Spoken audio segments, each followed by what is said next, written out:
George Kilpatrick, Inspiration for the Nation. Welcome back. We got Khalid Bey. Oh, let me just hit them up with a little bit of Khalid Bey. He has a new EP out. It's called Dawn, right? And let's hit him up with a little bit of this. I was supposed to hit it up. Wait, where we go? Oh, let me see. This is what live radio is, right? I'm supposed to turn the music up before I hit it. So I'm gonna let me do that again in a minute. All right, you got it. Let me stop it now. I gotta turn it up. Here we go. Okay. All right, we're just not gonna do that now. Okay, it's gonna mess with me. All right. Well, you know what? We'll figure that out in a minute. All right. Let me ask you this. So Syracuse hip hop, right? Who has blown up here in town? What's our sound? You know, there's the New York sound, there's the Chicago sound, there's the Dirty South, the West. What do we have? What's our sound? What are we talking about here in the CUSE? I don't think there's a real separation between downstate and upstate. You know, I believe that the sentiment across New York State and even the tri-state area, including Jersey for sure, is what I said before about it being a full contact sport. When you look at the styles of how people rhyme, whether you're talking about the Fugees or, you know, or you're talking about Smith and Wesson all the way over to Griselda, right, over in Buffalo, it's always been, you know, the tales of the street, the tales of the struggle, but it's been that, you know, I got bars and you ain't ready for this. So, you know, New York has that swag, that cockiness that so many other states aspire to have. We appreciate them, you know, but, you know, so I don't think there's a real separation in terms of who's blown up. You've had, you know, I think that we have our stars here, you know, who've reached, you know, I think certain plateaus, you know, no matter how high or low it was. You talk about Seth Marcel and the things he's done. You know, you talk about, you know, Taj Mahal and the Senate, you know, Mendoza and Sammy G and those guys and the things that they've done. You know, you go back to Makiba and Scratch and the things that they've done. You know, myself, my brother Badman, and, you know, and so many other people, you know, who've done great things. But we can take it back to Rated R KOC. You know, those guys who motivated us back in the days when they was rhyming and we didn't even know what rhyming was. You know, Los and G-Man from the East Side. You know, and so Syracuse had its own culture and its own vibe. And at one point it was buzzing so much. And who's the young brother out now? God, somebody, I can't think of his name. Can't think of his name, but he's doing some big things now in the city and everything. Can't think of his name right now. Oh, you could, man, Cooks. Yes. Cooks. That's my man, Kev Montgomery nephew. Yes. Stove got Cooks. I knew God. Yeah. Lord Jamal putting him on. He's running with Busta Rhymes and them right now. You know, him and his family, you know, his brothers, his cousins, they was doing music, you know, for a while. And I know that, you know, I think they had a studio at one point on the corner of Burton State, right, over the family's barbershop. So they've been grinding for a while. You know, so he's out. There's a couple other guys that you know, they kind of fall into that mumble rap kind of thing that's from here, that's doing some things. I can't recall their names right away. But, you know, I mean, these guys are getting out there and they're doing their thing, you know, and like I said, I respect everybody's expression, you know, I respect everybody's expression. Give me a second. Somebody's trying to call me, so I need to ignore them. My bad. You know, I respect their expression, but, you know, I mean, there's people who've made their mark, and while some people have not reached that plateau, right? I've been in Billboard magazine before, you know, twice, matter of fact. You know, I had a video on BET that I never got a chance to see on TV, and had a BET Black Star Power commercial. I remember Eddie James and Seth was in that commercial too. When we performed at the very first Billboard BET conference in New York City at the New York Hilton. This was August 2000. You know, I was a headliner opening night. You know, so you had some of us that, you know, we had our brushes. We've been around some of the people that people see on TV. You know, we've had, and some of us still maintain those relationships. So Syracuse has a culture. It has simmered down. You know, radio has changed a bit. You know, and I still think radio is a big part of the culture. We have to keep that in mind. You know, radio has to stay alive, you know, as much as it can. All right, let me see if we got you now. talking to this dude one day. He was like, "We miss you rhyming, bro." I said, "Yeah, I had to get away from it. Thought the game was going in the wrong direction." I respect what it is, though. Cats doing their thing. The hip hop ain't what it used to be. Lyrics a little shabby, questionable. He was like, "Yo, Most, won't you do your thing real quick? Show him what it's like." So I told him, "Yo, I be the most talented, the baddest, plus I pack the ill mental advantages. Hip hop evangelist, the human brain vandalic. Bring in the damage to any MC who challenge this. The who can handle this, the modern day hierophant. Immaculate and passive, in the most radiant. The keen element, most important ingredient. Complete you, and I self be the management. The self-confident, I be the most dominant. Lyrically competent, end of the show compliment. The supplement, the sovereign, I be the government. Be the expedient to rule the whole continent. Highly extravagant." Yeah, dude was like, "Yo, Most, you gotta keep doing it." So how you know when you got it? Like, how do you know, that's it, right? It's that pocket they talk about.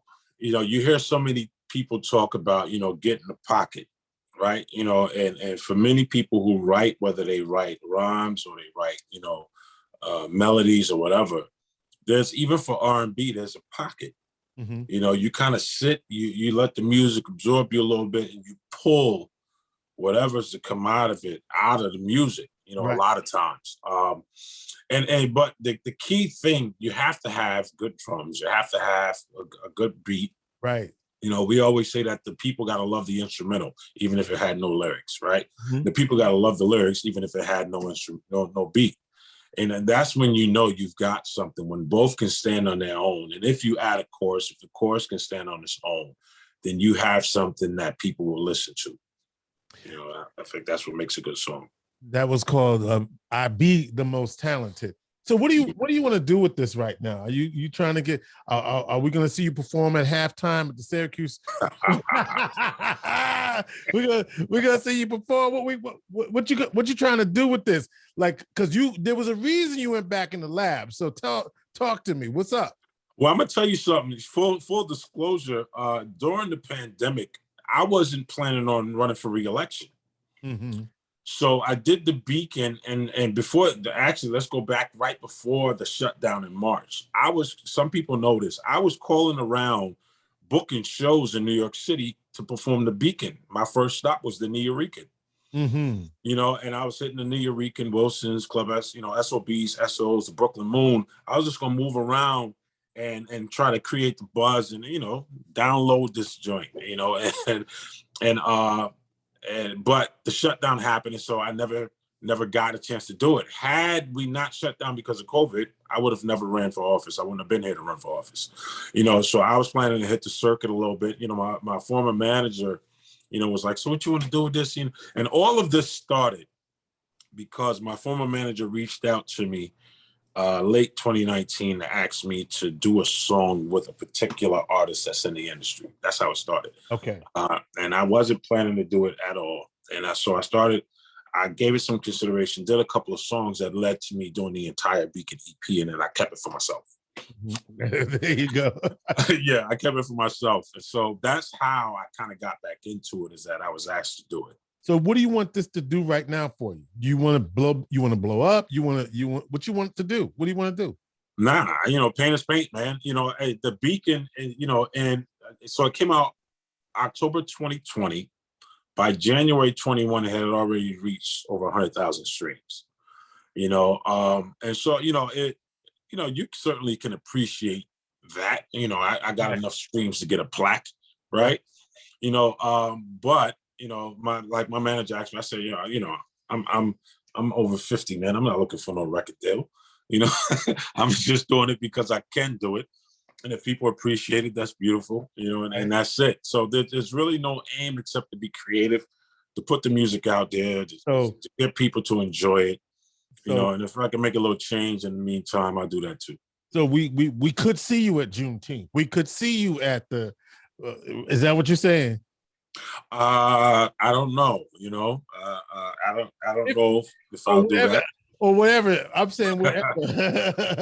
I'll tell you this. I've had people since the Beacon. I've had people reach out. People from that are not from Syracuse reach out about me performing in other places. COVID was too shaky, of course, so I didn't really give it consideration. But you know, if those kind of things come, certainly, and you know, and you know, I don't frown on home. I think if a attractive opportunity comes, I may do it. But certainly, if I get calls from the #1 market in the world, I'm going. You know, if New York City, if I get calls from New York like I did, you know, hey, you should come perform here, or you know, check this out. Then I may go do that just to kind of get back, and you know, just to feel the culture. That's it. You know, like I said, I'm not looking.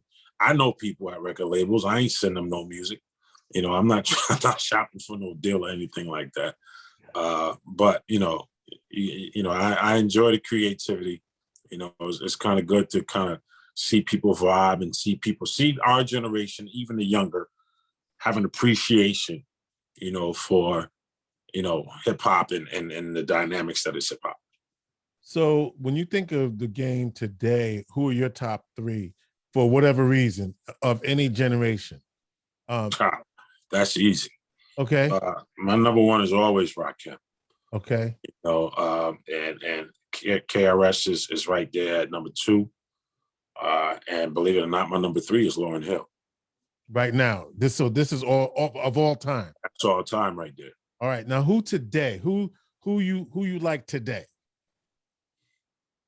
I'm gonna have to say that's rough.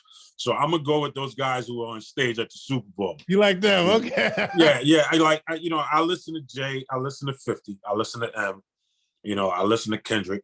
So you know, old so school. Kendrick, new school, but mostly new but old, right? Right. Kendrick could have been out in the '90s and still would have killed it. Yeah. Right. So I like lyrics. I like creativity. I like a good beat for sure, but lyrics is what I'm paying attention to. So you know, you got to have something fresh about what you're doing lyrically. I know you like Lauryn Hill, and so what's up with Lauryn Hill right now? From what I understand, she's chilling. I know she's touring. It was actually a request to do a joint with Lauren that got me back into it. Call it a blessing or a curse. She ended up doing a joint with Nas, and it's dope. So that they wanted her to rhyme, and she rhymed, and it's dope. You know, that's what. Of course, I listen to Nas too. But I know she's touring. You know, I know things are well with her from what I hear. We have a middle person between it. My old manager that I referenced is very good friends with her, and they're often times around each other when time allows. And so, you know, pre-pandemic, 2019, I did a lecture at Rutgers in New Jersey. You know, my old manager was there, and she was texting Lauren while I was there. Oh, Khalid got a book out, you know, so we were talking back and forth through her. But from what I hear, she's doing fine, and I know she's still touring. She has a tour coming up this year, matter of fact. So, you know, what about Nicki, Cardi, Megan? What you think of them? I can't do Megan. You know, Cardi is hilarious to me. You know, that's just what it is. She has her own lane. She has a different story. While I may not, you know, I'm one of those guys that's more so pro empowerment. You know, I'm not gonna knock what they do. You know, but you know, if you're talking like lyrical, like I don't turn on their music. With all due respect, I don't have that music in my phone. Mm-hmm. And if by chance, you know, I have access to their music. I do play it at the Strong games, right? The clean versions, folks. Right. You know, I play it at the Syracuse Strong games because that's what people listen to. Right. You know, that's what people listen to. But I don't turn them on in my headphones. No disrespect to them. You know, Nicki either. What do you think? So these young people, right? Some young brothers that I know, they love J. Cole.